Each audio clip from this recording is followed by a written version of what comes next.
the burden regarding the headache might be severely diminished while still getting a very good workout, right? Still getting all the potential benefits of the Superdrol, Anadrol, Halotestin, or whatever oral steroid it might be giving you a headache.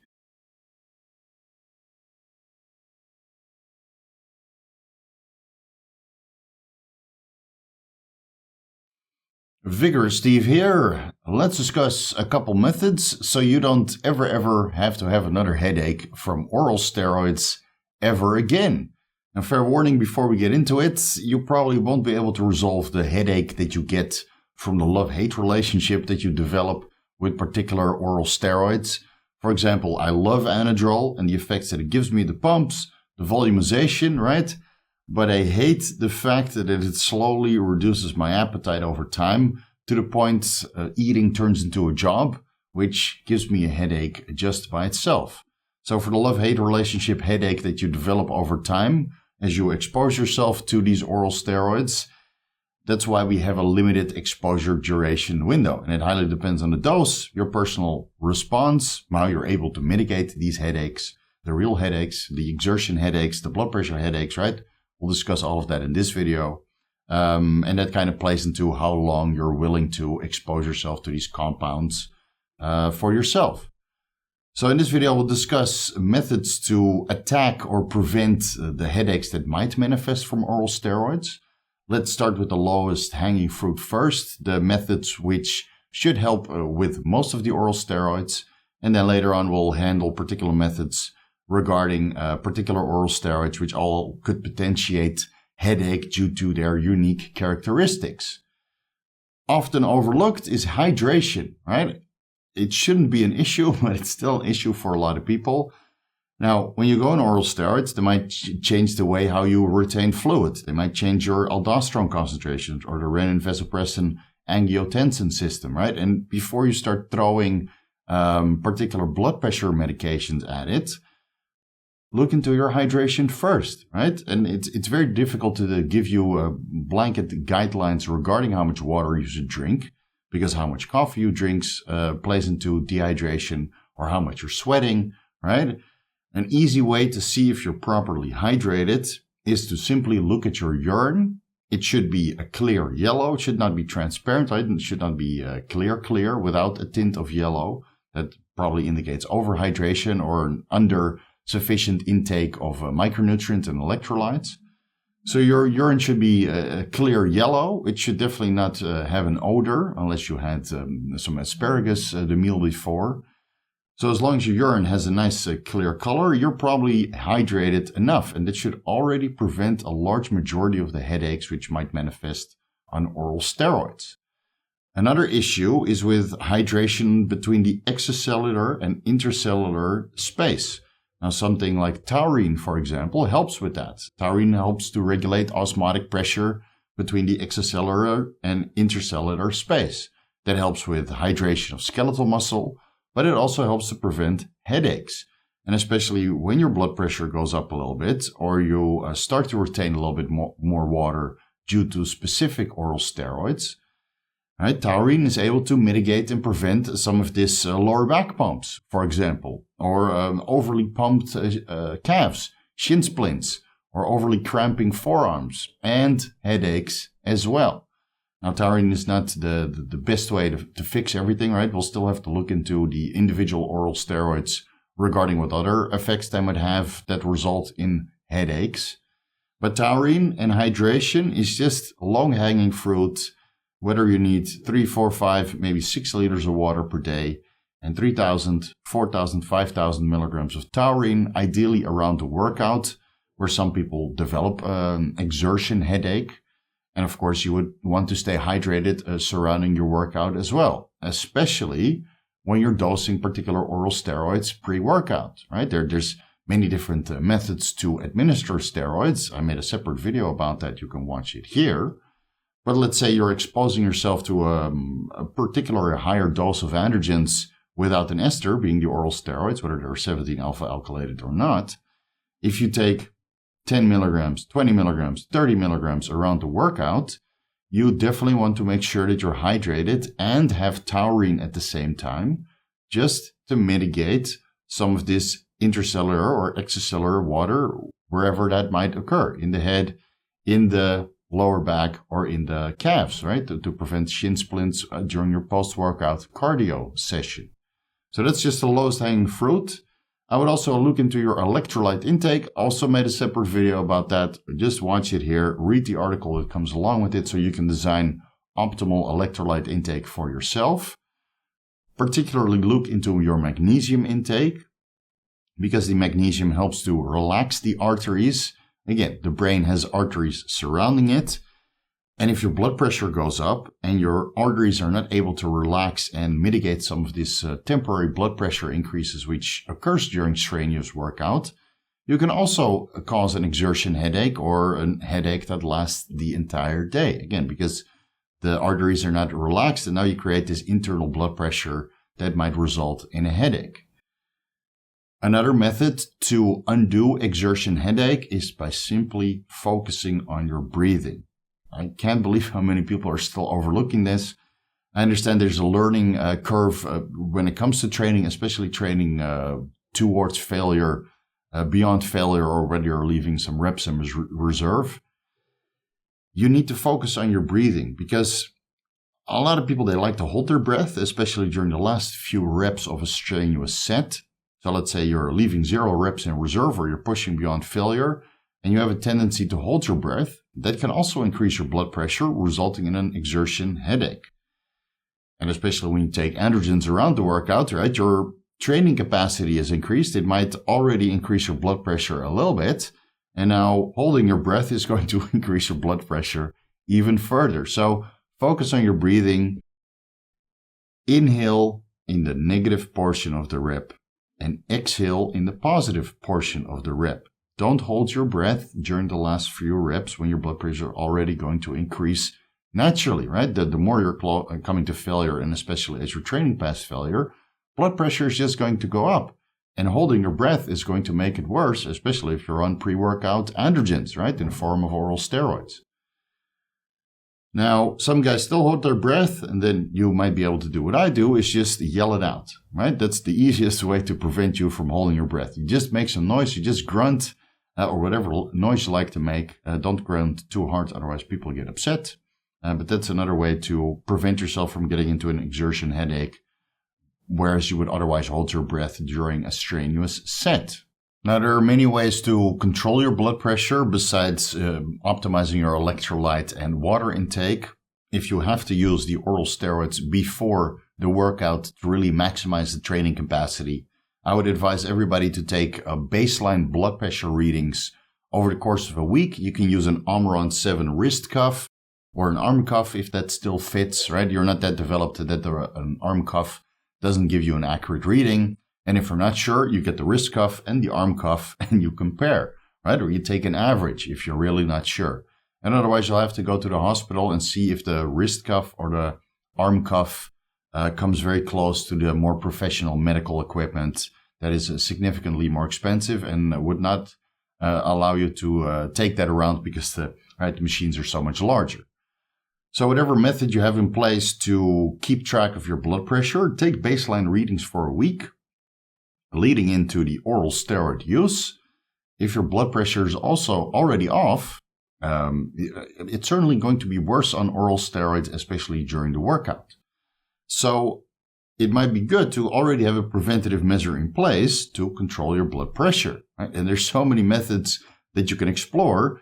There are angiotensin converting enzyme inhibitors or angiotensin receptor blockers, or, low-hanging fruit, the PDE5 inhibitors, which also help to regulate blood pressure. So that's the Cialis, for example, right? So whatever blood pressure method you are willing to employ, right? Whether that's the Cialis or the telmisartan or the lisinopril or ramipril, it might be better just to already have a method to control your blood pressure in place before you start dabbling with oral steroids, especially the ones which are known to increase your blood pressure even at lower dosages, like Superdrol, for example, or Anadrol, or Halotest, right?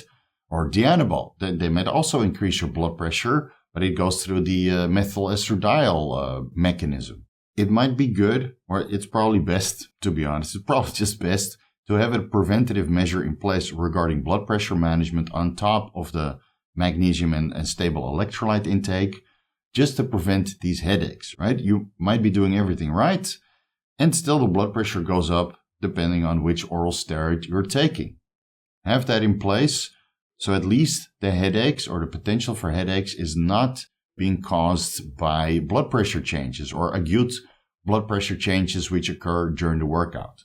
And let's say the headache is kind of persistent over the course of the day and slowly gets worse as the day goes on.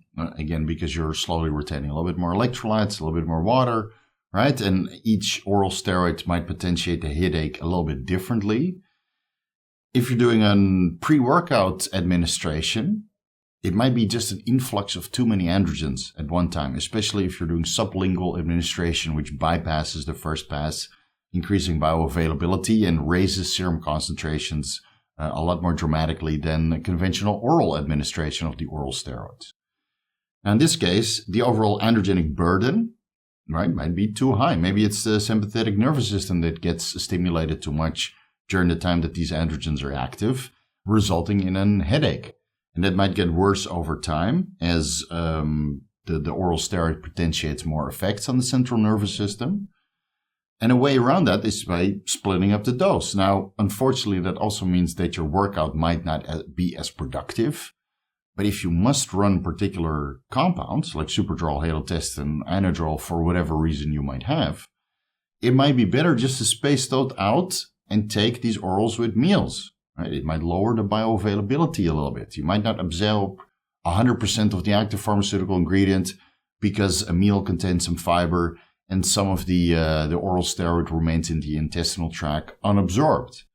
But at least the burden of androgens at any given time, the burden that you're subjecting yourself to, they might be a little bit more stable. Pretty much as stable as a testosterone enanthate with daily microadministrations, for example. So instead of having 30 milligrams Superdrol before your workout, if you have 6 meals, consider 5 milligrams of Superdrol with each meal. Right? You still get 30 milligrams of Superdrol per day. The overall anabolic androgenic steroid that you're exposing yourself to might be pretty similar, even though some of that might be excreted in the stool the next day. The burden regarding the headache might be severely diminished while still getting a very good workout, right? Still getting all the potential benefits of the Superdrol, Anadrol, Halotestin, or whatever oral steroid it might be giving you a headache. And it's after incorporating methods to control your blood pressure and just proper breathing techniques during the workout. So that's another method to kind of lower the burden regarding the headache. It also helps to minimize a little bit of the effect that particular oral steroids have on appetite reduction. So what I do with myself or some of my clients, if I notice appetite reduction with Anadrol, for example, I would rather have a small dose with each meal, which doesn't affect my appetite as much as having a single dose pre-workout or half a dose on an empty stomach morning and evening. You could also consider moving the entire dose to before bed, right? Whether in the duration that it lowers your appetite or might induce a headache. Usually when you're sleeping, your blood pressure is kind of controlled, right? You're not moving around. The food has been digesting. So that's another alternative method to keep those headaches and appetite suppressive negative effects at bay. So you either have it spaced out over the day or maybe a single dose before bed when you're otherwise sleeping and you're not eating.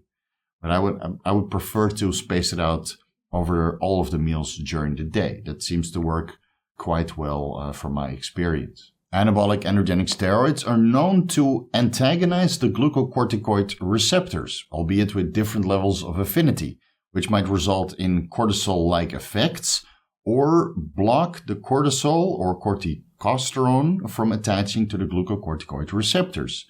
In particular, oral steroids are actually quite potent in their ability to antagonize the glucocorticoid receptors. So what might manifest if cortisol levels are reasonably high before starting stronger oral steroids that have a high affinity for the glucocorticoid receptors is that by displacing the cortisol levels go up, which might then and agonize the mineralocorticoid receptors, resulting in fluid retention or mineral retention, increasing blood pressure. So I'd advise a lot of people that are thinking about a halotestin, for example, or an anavar, or anything else with moderate affinity for the glucocorticoid receptors, is to preemptively lower their cortisol concentrations. Now, there's not many methods you can do that. Reducing stress from your life, obviously. Sleeping to your circadian rhythm is another method to lower cortisol concentrations. Just being in a micronutrient surplus also has been associated with normal cortisol functioning, right? Cortisol levels in the bloodstream. You can look into ashwagandha root extract, depending on how high your cortisol levels are and your stress levels, your outside stressors. You might be able to get away with 300 milligrams ashwagandha root extract, maybe 450, maybe 600, maybe 900 milligrams of ashwagandha root extract. And then you can also look into phosphatidylserine, right? 1,000 milligrams phosphatidylserine, or maybe 1,500, or maybe 3,000 milligrams of phosphatidylserine.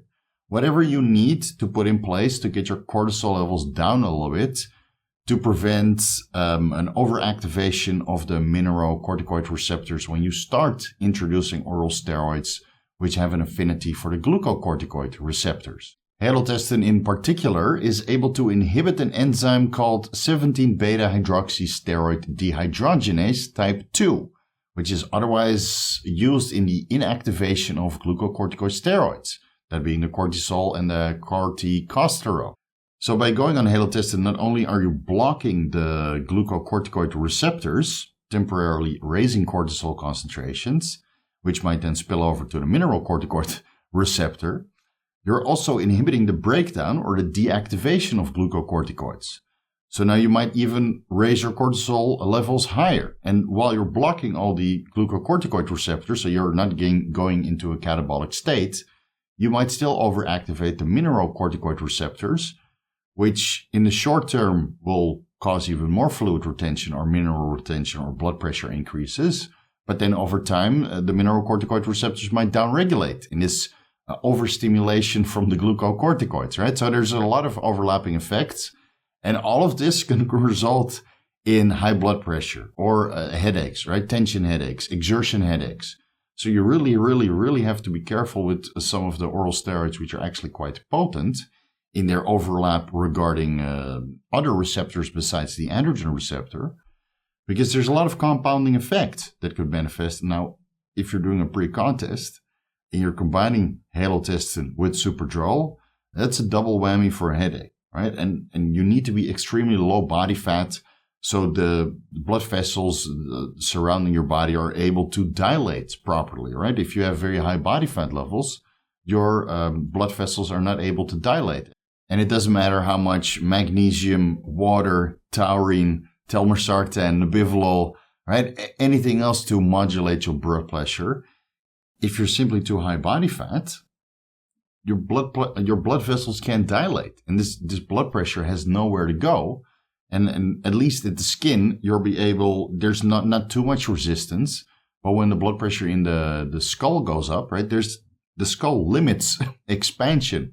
So please keep that all in mind. If you're considering to run Superdrol and halotestin, which are known, especially in that combination, to raise your blood pressure tremendously through a multitude of different pathways, you make sure you're at low body fat, because even a little bit too high body fat, let's say over 12%, is already too high, preventing your blood vessels from dilating properly. So all these things you have to consider before starting oral steroids. Just want to finish off with Dianabol, which has a tendency or metabolizes it into methyl estradiol, which is a little bit more metabolism resistant. So if you go on Dianabol, it might also be recommended to preemptively lower your estradiol concentrations. Go on diindolylmethane, which helps with estrogen metabolism. And now you have a little bit of a buffer to play with. So when you introduce Dianabol, which can already raise your blood pressure and then converts into methyl estradiol, which might change your renin, angiotensin, vasopressin system, resulting in more fluid retention also.